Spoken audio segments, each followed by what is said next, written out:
Ahmedabad plane ક્રેશની ઘટનામાં આણંદના ગાના ગામનું દંપતીનું મોત નીપજ્યું છે। આ દંપતી અમદાવાદથી લંડન જઈ રહ્યા હતા। મૂળ ગાના ગામના વતની સંદીપ પટેલ અને પત્ની મોનાલી પટેલ કોઈ કામ અર્થે તેમના વતન આવ્યા હતા। પરત લંડન ફરતા પ્લેન દુર્ઘટનામાં બંને પતિ પત્નીનું મોત થતા પરિવારના સભ્યોમાં શોકની લાગણી છે। તો આ પરિવાર અથવા તો જે પણ વ્યક્તિ આપણે સામાન્ય રીતે જ્યારે એકબીજાને મળતા હોઈએ છીએ અને પછી કહેતા હોઈએ છીએ અને આ તો વિદેશમાં જઈને પાછા જતા હતા અને ત્યારે કહેતા ગયા હશે કે ફરી મળીશું, પરંતુ હવે ક્યારેય નહીં મળીશું, ફરી મળીશું, જલ્દી આવીશું, જલ્દી આવજો કહેતા હોઈએ છીએ આપણે જતી વખતે। જી, તો અમદાવાદ વિમાન દુર્ઘટનામાં આગ્રાના દંપતીનું પણ મોત થયું છે। નીરજ લવાનિયા પત્ની અપર્ણા લવાણિયાનું પ્લેન દુર્ઘટનામાં મોત થયું છે। દંપતી લંડન ફરવા જઈ રહ્યા હતા। નીરજે છેલ્લી વખત તેના ભાઈ સાથે પણ વાતચીત કરી હતી અને દંપતીના મોતના સમાચારથી પરિવારમાં શોક છે। मुझे तो मैं मोबाइल देख रहा था तो उसमें ब्रेकिंग न्यूज कर गया था कि जो लंदन के लिए फ्लाइट जा रही है अहमदाबाद से, उसको क्रैश हो गई है। मैं तुरंत जैसे मैंने देखा फ़ोन पे तो मैंने बेटी से फ़ोन किया उसके तुरंत ही। मैं बेटा वो पापा वाली कौन सी फ्लाइट में थे, तो बोल थे ताऊ जी उसी फ्लाइट में पापा भी थे। मुझे उसी टाइम पता चल गया। बाकी बेटी अभी मेरी 5 मिनट पहले बात हुई है तो वो कह रही है बेटी से हो गई। बेटी पहुंच गई अहमदाबाद में तो बोलती है कि मुझे अभी कंफर्म तो कुछ नहीं पता नहीं चल रहा है यहाँ पे, बाकी कुछ पता नहीं चल रहा अभी कैसे। અમદાવાદમાં થયેલ પ્લેન ક્રેશની દુર્ઘટનામાં મોતને ભેટેલા મૃતકોના પરિવારજનો ચોધાર આંસુએ રડી રહ્યા છે। આ દુર્ઘટનામાં પત્નીએ તેમના પતિને ગુમાવ્યા। મૃતકના પત્નીના રડી રડીને હાલ બેહાલ થઈ ગયા છે।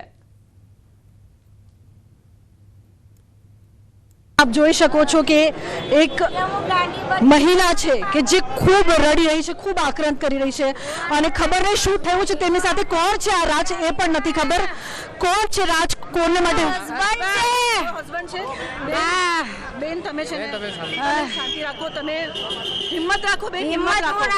કઈ રીતે હિંમત રાખે આ બેન? કઈ રીતે રાખે? એર ઇન્ડિયા વાળા પર કેસ કરો એવું આ બેન કહી રહી છે। મારી દીકરીના લગન મેરેજ હમણાં તો 17 તારીખે। તમે જુઓ કેટલી અહીંયા આક્રંદતા છે।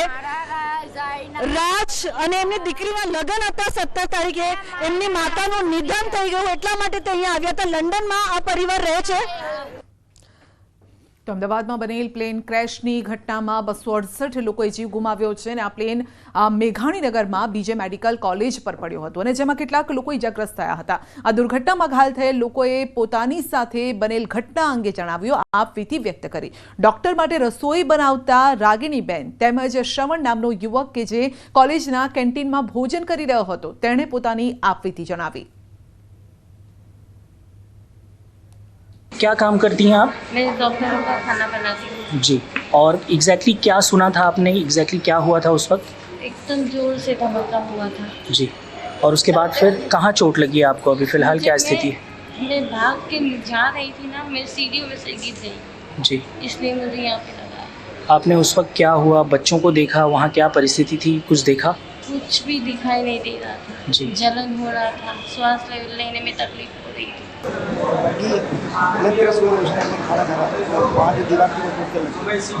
फिलहाल कहाँ लेकर जा रहे हैं? તો પ્રત્યક્ષદર્શીઓ જે છે જેમણે અનુભવ્યું છે અને આ કાટમાળ કહેવાય છે કે દુર્ઘટના તો ઘટી ગઈ પરંતુ ત્યારબાદ તેના નિશાન છોડતી ગઈ છે। આમાં કોઈના કપડાં છે, જે કાટમાળ છે, જે પ્લેનનો કાટમાળ આમાં જોવા મળી રહ્યો છે। તો મહત્વપૂર્ણ સમાચાર જે પ્રકારથી સામે આવી રહ્યા છે, એર ઇન્ડિયાના વિમાનનું ઇમરજન્સી લેન્ડિંગ થયું છે। મોટા મહત્વપૂર્ણ સમાચાર, થાઈલેન્ડમાં વિમાનનું ઇમરજન્સી લેન્ડિંગ કરવામાં આવ્યું છે। વિમાનમાં બોમ્બ હોવાની ધમકી મળી હતી જે બાદ ઇમરજન્સી લેન્ડિંગ કરવામાં આવ્યું છે। એર ઇન્ડિયાનું આ વિમાન છે કે જ્યાં ઇમરજન્સી લેન્ડિંગ કરવામાં આવ્યું છે। બિલકુલ, થાઈલેન્ડમાં એર ઇન્ડિયાના એક વિમાનનું ઇમરજન્સી લેન્ડિંગ કરવામાં આવ્યું છે। વિમાનમાં બોમ્બ હોવાની માહિતી મળી હતી। વિમાનમાં 156 લોકો સવાર હતા અને વિમાન થાઈલેન્ડના ફુકેટથી દિલ્હી આવી રહ્યું હતું। આ ઘટના સવારે 9:30 વાગે બની। ફ્લાઇટ નંબર AI379 હોવાનું સામે આવ્યું છે અને એ મેપ પણ સામે આવ્યો છે જ્યાંથી એ આગળ વધી રહ્યું હતું પરંતુ ઇમરજન્સી લેન્ડિંગ કરવું પડ્યું છે।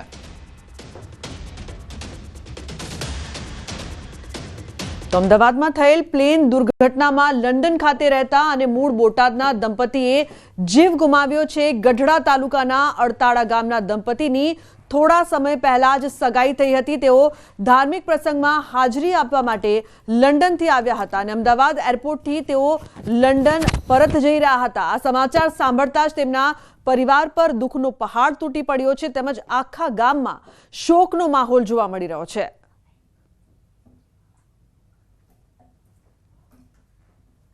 ત્યાં હતા ને જતા હતા.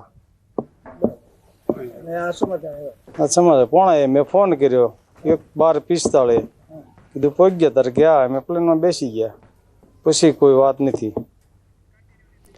તો અમદાવાદમાં થયેલ પ્લેન દુર્ઘટનામાં જાવેદ સૈયદ અને તેમના પરિવારનું દુઃખદ અવસાન થયું છે. આ પરિવાર લંડનમાં સ્થાયી થયેલા છે અને મૂળ લંડનના રહેવાસી છે. તેઓ અમદાવાદ તેમની માતાને મળવા આવ્યા હતા. તેઓ પરત લંડન ફરી રહ્યા હતા. તે દરમિયાન આ ઘટના બની છે. પ્લેન દુર્ઘટનામાં જાવેદ સૈયદનો આખો પરિવાર મોતનો કોળિયો બની ગયો. પ્લેન ક્રેશ અંગે જાવેદ સૈયદના મામાને જાણ થતા તેઓ અમદાવાદ ખાતે દોડી આવ્યા. પરિવારના મોતથી શોકનો માહોલ છે.